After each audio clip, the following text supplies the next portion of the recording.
क्या लोकसभा चुनाव 2024 से पहले भारतीय जनता पार्टी और ओडिशा के बीजू जनता दल के बीच गठबंधन हो सकता है?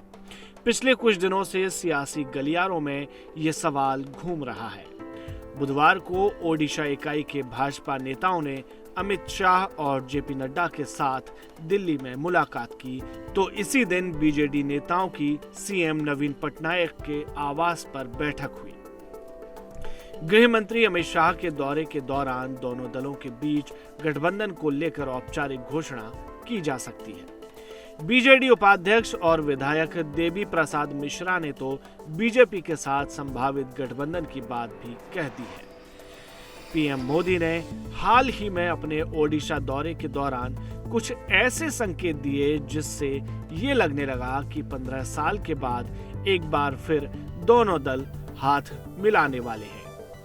दरअसल ओडिशा में पीएम मोदी ने नवीन पटनायक सरकार के खिलाफ कुछ नहीं कहा। वहीं पीएम ने कई मौकों पर नवीन पटनायक की तारीफ भी की है।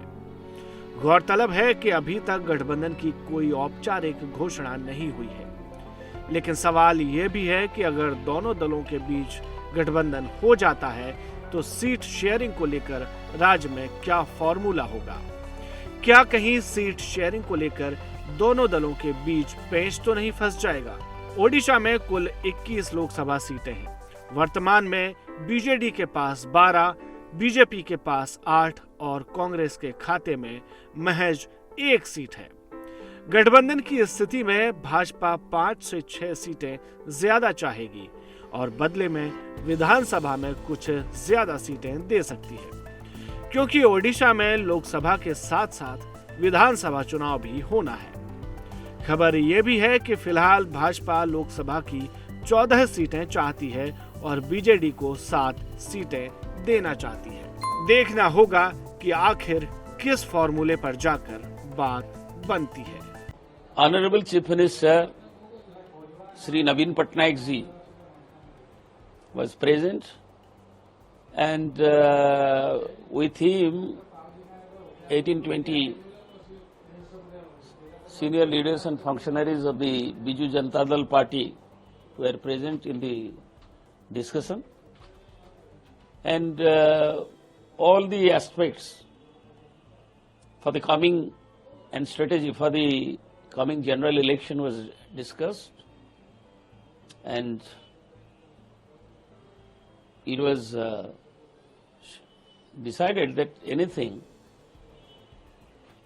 which will be conducive for the development of Orissa and for the people of Orissa, because BJD as a regional party is always under the leadership of Naveen ji is making strides in all aspects of development in Orissa. So that is our prime agenda. So, and moreover, Orissa will be celebrating its statehood after 12 years. So the milestones are put by our Honorable President, Honorable Chief Minister of Orissa, and the beloved leader of the people of Orissa. In that, with that objective, BJD will decide its course of action.